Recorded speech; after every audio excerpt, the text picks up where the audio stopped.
A paz do Senhor, sejam todos bem-vindos aos Heróis da Fé de hoje. Aqui em Moçambique, Jesus nunca prometeu conforto, casa ou carro, mas sim eternidade. E neste segundo episódio, nós teremos a honra e o privilégio de ouvir o missionário Liedson. Missionário Liedson, como o senhor chegou aqui a Moçambique e como nasceu esse desejo por missões? O desejo por missões, talvez seja aí que a gente pode começar.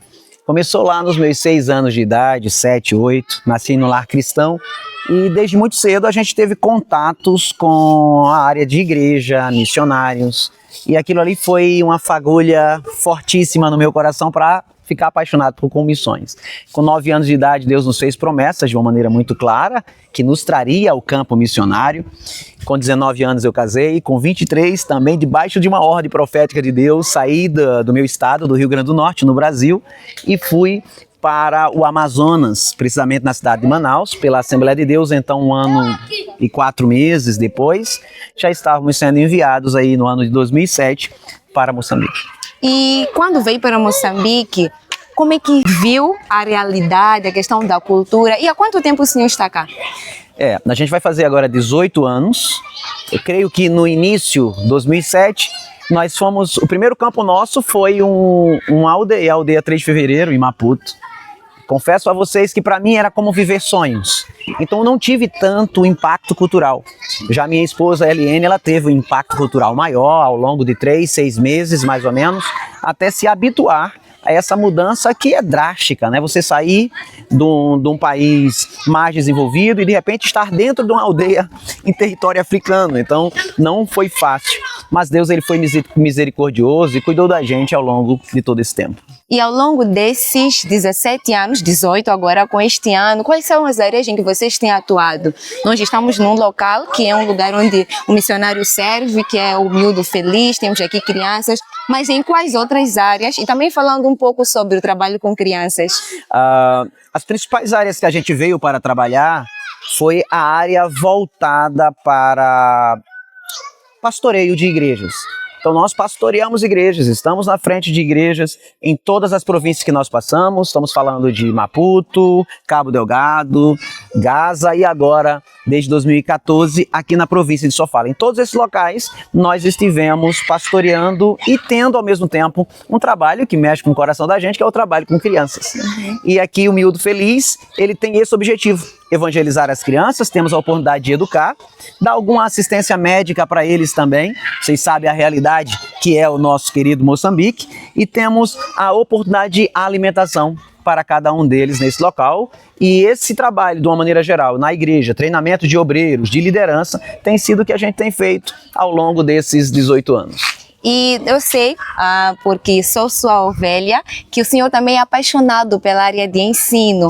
Então pode falar também um pouquinho sobre esta área que o senhor tem ajudado, tem servido ao reino? A área de ensino é algo apaixonante para mim. Desde os meus 12 anos eu tive a oportunidade de lecionar em escola bíblica dominical. Então é evidente que é algo que me pega, mexe comigo. E treinar obreiros, ensinar a igreja e ver o crescimento, desenvolvimento dia a dia de cada irmão que chega ali engatinhando na fé, querendo aprender e ver Deus nos usar como um canal de bênção para a vida deles, para que eles cresçam em graça e conhecimento. Isso é reconfortante, é uma alegria muito grande que não dá para explicar. Poder compartilhar a palavra de Deus e ser um canal de encurtar a distância entre o querer aprender e literalmente esse caminho de aprendizado. E Deus nos coloca ali no meio para facilitar ao novo convertido, ao irmão da igreja, o aprendizado se tornar mais próximo. A gente apenas está servindo, mas é bom servir nessa área. É a área que talvez pastoral que a gente mais se apaixona e faz com o maior prazer.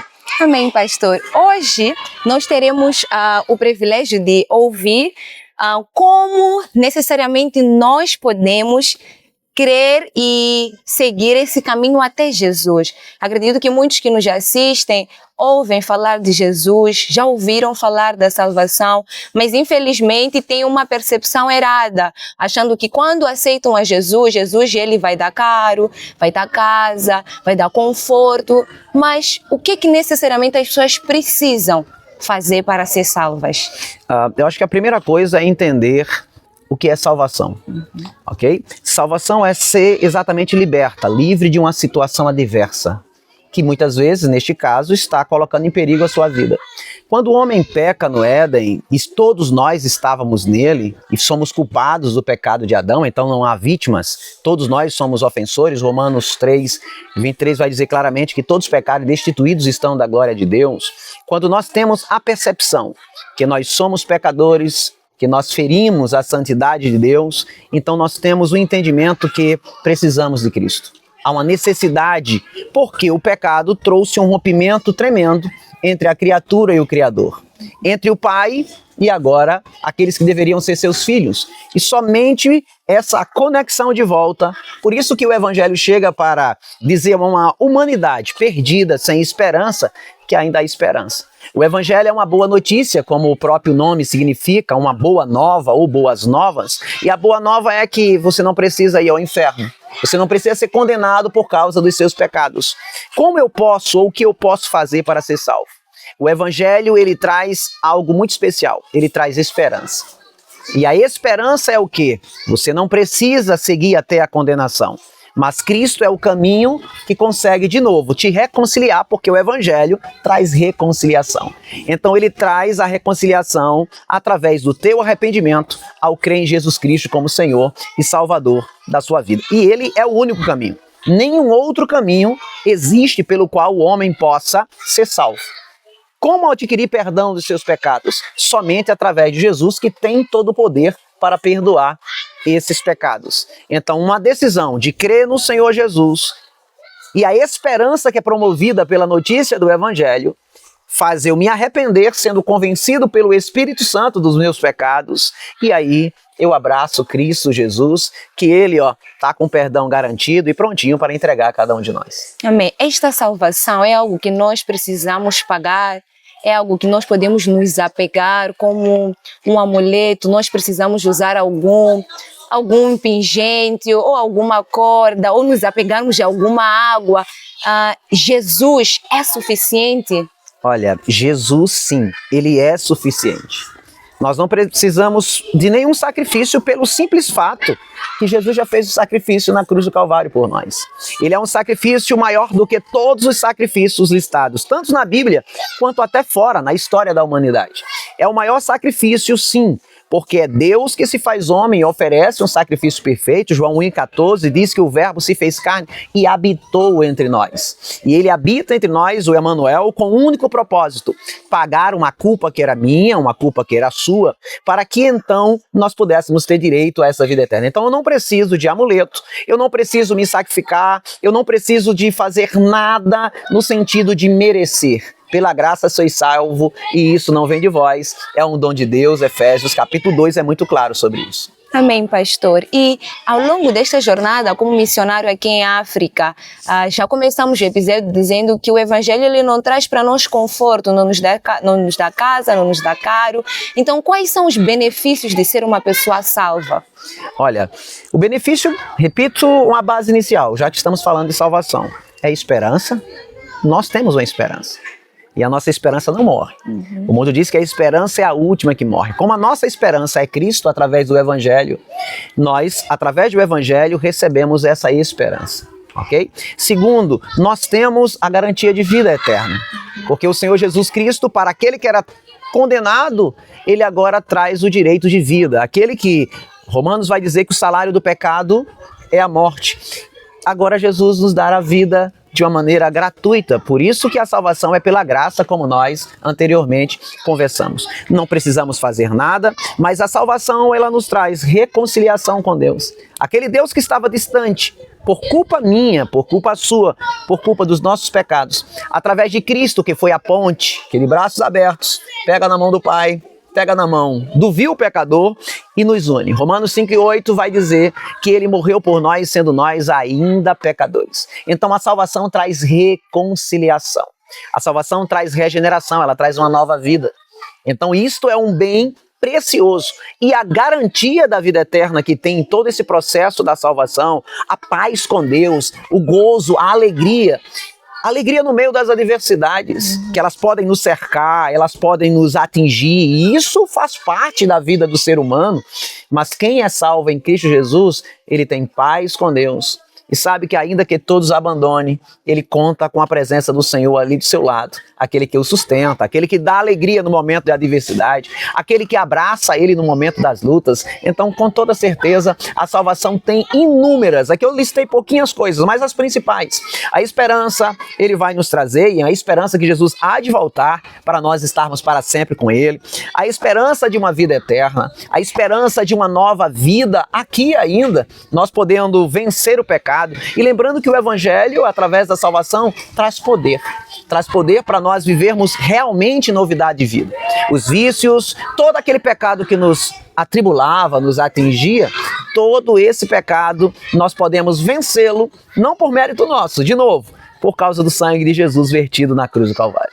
Amém, pastor. Infelizmente, nós vemos uma realidade aqui em nosso país em que tem vários jovens desempregados e muitos desses jovens ouvem falar de Jesus quando nós saímos para evangelizar, quando ele é convidado para a igreja e, na sua perspectiva, em meio a tanto desemprego, nos apegarmos a Jesus como nossa salvação, nossa esperança, nossa eternidade. O que o Senhor diria para aquele jovem que está ainda batalhando, não tem emprego, aceitou a Jesus ou até um certo momento tinha um pensamento errado de que ao aceitar a Jesus ele também ganharia um emprego. Ao aceitar a Jesus ele também teria a garantia de uma casa, de um carro ou de uma vida melhor no sentido financeiro. É claro que nós cremos que Deus ele tem tudo, todo o poder e pode nos dar tudo que nós precisamos. O Salmo 23, quando diz o Senhor é meu pastor e eu não preciso de mais nada, talvez revele exatamente a resposta para essa pergunta. Aquele que conhece a Cristo, ele precisa entender que o maior bem que ele poderia receber, o Senhor garantiu a ele naquele dia. Ele era um condenado, ele era um ofensor, um pecador. Ele era uma criatura, e se você olhar 1 João capítulo 3, ele chama essas pessoas de filhos do diabo, literalmente, e não filhos de Deus. Nós temos o costume de dizer que todos são filhos de Deus. A Bíblia discorda disso. Mas a Bíblia muito claramente, ela diz pra gente que através de Cristo Jesus, nós podemos sim nos tornar filhos de Deus. Este é o maior presente, a maior dádiva que o ser humano pode receber. Você saber que se hoje a morte bater na tua porta, você pode se entregar a ela, sabendo que na verdade você está se entregando nos braços do Pai. Não existe coisa melhor. E essa garantia de uma vida de verdade após a morte, isso traz paz ao coração. Então o Evangelho não é realmente casa, não é carro, não é emprego bom. Mas Deus ele pode nos dar tudo isso? Sim. Deus pode nos dar tudo isso. Mas eu tenho de entender que muitas vezes o desemprego ou uma situação de pobreza na minha família não é culpa da questão de Jesus não ter força. O mais engraçado é que nós temos o melhor bem que somos indignos de ter. Nós somos templo de Deus, morada do Espírito Santo, mas achamos que Deus não está conosco porque eu estou desempregado. Ou seja, ao mesmo tempo um Deus é tão grande, simplesmente porque eu não tenho emprego, eu reduzo Deus praticamente a nada. É porque Ele não me deu emprego. Então, ele não tem poder. Então, parece que as coisas não mudaram. Você tem de observar que Jesus ele nunca prometeu isso a ninguém. Ele não prometeu essas coisas. E quando a gente vai olhar, quando Jesus fala sobre o reino, ele vai dizer assim, mas buscai primeiro o reino de Deus e essas coisas vos serão acrescentadas. E essas coisas é o que no Evangelho? O comer, o beber e o vestir. Hebreus 13:5 é muito claro que a perspectiva não é você ter para sobejar e para mostrar aos outros o seu carrão e etc. Ele está até dizendo assim, se você tem o que comer, o que beber, contente-se com aquilo que você tem. Se é pouco, se é muito, dê graças a Deus por aquilo que você possui.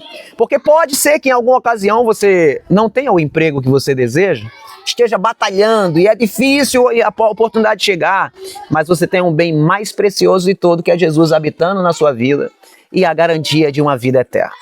Então a vida de um cristão tem de ser sacrifício o tempo inteiro? Não, eu estou dizendo que você precisa ter confiança. O mesmo Deus que fez o impossível, que é te dar a salvação, o emprego não é nada para Ele. Ele pode te dar esse emprego ainda hoje, ou pode ser que por propósito de Deus para te ensinar alguma coisa, esse emprego ainda demore um pouco. A ponto de você dizer assim, Senhor, com emprego ou sem emprego, o Senhor Jesus me é suficiente, eu não preciso de mais nada. Aí Deus vai olhar e vai dizer, está pronto. Ele aprendeu. Tá aí o emprego, tá aí a cura, tá aí a casa, tá aí o carro, aquilo que você precisava. Lembrando também que há certas pessoas que quando buscam a Deus por interesse, as portas se fecham, porque eles não estão interessados em Deus. Eles não estão olhando para o rosto de Deus, eles estão olhando para as mãos. O que é que Deus pode me dar? Com Deus não se barganha. Pelo contrário, ele está dizendo que quem quiser vir após mim, negue-se a si mesmo. Tome a sua cruz e siga-me.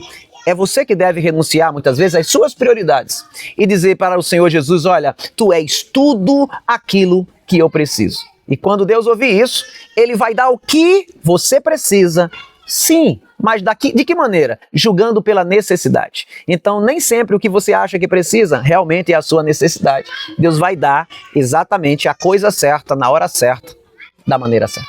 Amém, pastor. Nesses 18 anos aqui em África, especificamente aqui em Moçambique, já teve algum episódio que chamou-lhe muita atenção, ou que é muito especial, que o senhor guarda no seu coração ao longo desses 18 anos, que gostaria de partilhar conosco? Falando sobre conversão? Sim, conversão, sobre o seu chamado como missionário. Olha, ficando dentro do tema, é evidente que existem inúmeras conversões ao longo de 18 anos que me impactaram. Jovens que a gente teve a oportunidade de evangelizar e sem saber do dia de amanhã, 2, 3 meses depois, ele super animado, Deus leva ele para si. Mas eu não gostaria de ir muito longe, histórias mais atrás. Eu acho que, falando de alguém até que você conhece, tem um jovem na igreja, hoje casado, pai de filhos, bem casado. Aquele jovem, toda vez que eu olho para ele, eu fico muito alegre. Porque todo mundo sabe o quanto eu amo o ensino. E eu sempre entendi que o ensino é uma forma de transformar vidas. Você prega o evangelho, as pessoas conhecem Cristo, mas o ensino mostra a maneira de caminhar. Lâmpada para os meus pés é a tua palavra, luz para o meu caminho. Então, o André Mictaio, para mim é alguém espetacular, porque ele, num culto de terça-feira, é onde ele começa a frequentar a igreja. E ele vai ouvir o ensino, sendo que era alguém que estava envolvido na igreja católica, liderando um grupo grande de jovens lá dentro, até catequizando, vamos dizer assim, os demais. E de repente ele resolve, por um convite, chegar lá na igreja, num culto de ensino, e ouvir o ensino que estava sendo ministrado. Vem numa terça, vem na outra terça.